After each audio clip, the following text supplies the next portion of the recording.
Lagos was never silent, not in the morning when the downfall drivers shout for passengers, not in the afternoon when the market women scream the price of tomato, and certainly not at night when the sound of generators filled the air. In the midst of this reckless city lived Amadi, a young man whose dreams were as big as the Third Mainland Bridge. But those pockets at that time could barely carry enough money for Gary. At just 17, Amadi left his small village in Olu, Imo State, to serve as an apprentice under Chief Akajego, a businessman who deals in tiles and building material. Chief Warehouse was a place where money came in truckload, but only if you work like a machine. For 9 good years, Amadi served Chief Akajego with loyalty as a son and humility as a servant. He swept the shop before sunrise. He carried heavy cartons of towels and negotiated with customers with a smile that made them come back. He was the kind of boy who would run errands in the rain without complaint. Chief Akajego will always tell Amadi, "You have the heart of a lion." A day came when Chief Akajego, in front of his friends and fellow traders at the market, he gave Amadi his freedom and gave him a huge amount of money in an envelope. Chief settled Amadi in a way that most apprentice has always dreamed of. He gave him a large amount of money. He contacted some trusted suppliers and even introduced him to a landlord who had a shop to rent. Within months, Amadi opened his own building material shop.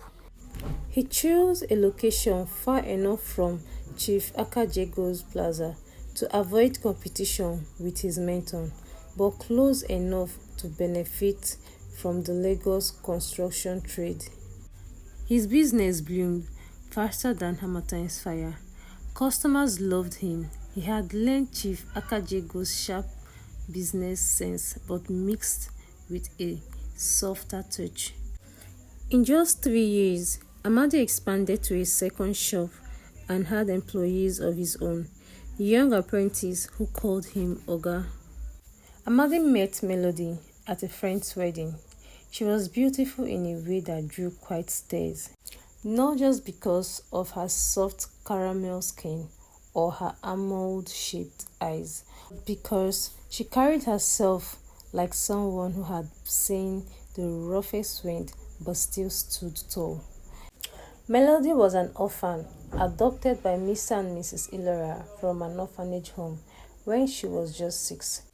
They had loved her like their own child, sent her to best school they could afford, and shared her when she graduated from the university.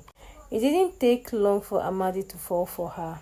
Their courtship was short but full of love, and soon they were married in a modest but joyful ceremony.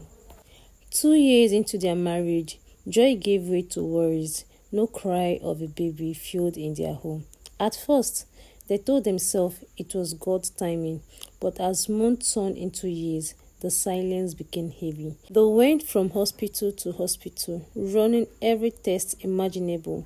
Then one cold afternoon, a doctor looked at them and spoke words that shattered Melody's heart. "Mrs. Melody, you were born without a womb. I'm afraid you cannot conceive." Tears blurred her vision. Amadi held her hands tightly. His own face was pale, but he whispered, "We will be fine. Melody, you are enough for me." But the world, especially Amadi's mother, did not see it that way.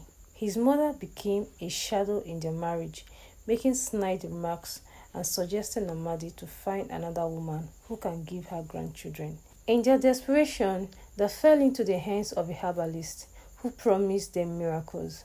He gave Melody a strange liquid to drink and warned them not to go to hospital for checkup.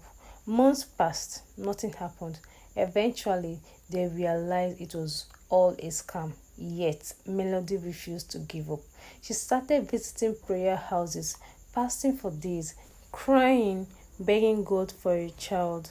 Amadi remains her comfort, though his heart grew weary. One day, a woman named Ningwa, an acquaintance from the market, whispered to Melody about a shrine in a distant village where barren women were helped. Your suffering can end, Ningwa said, but you must ready to follow their instruction. One early morning, Melody lied to Amadi that she was traveling to visit her foster parents. Instead, she journeyed deep into a remote village. The shrine was a place of shadow, carved image, the smell of burnt offerings, and the low chants of priests. He told her he could give her not one but two children, a boy and a girl.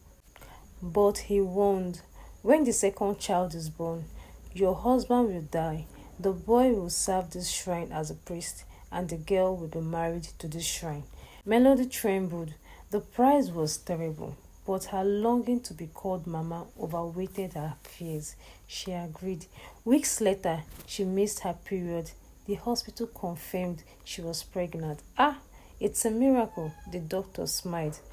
Amadi was overjoyed when their son was born. They named him Chimubim. God knows my heart.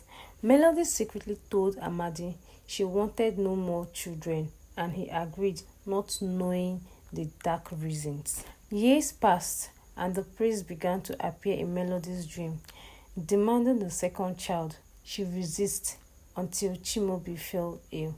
In fear, she now gave in. Her second pregnancy was filled with guilt, but she treated Amadi with extra love. Holding the dread in her heart, she gave birth to a beautiful girl.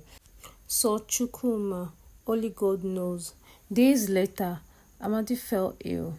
His health declined quickly, and he died without any suspecting foul play.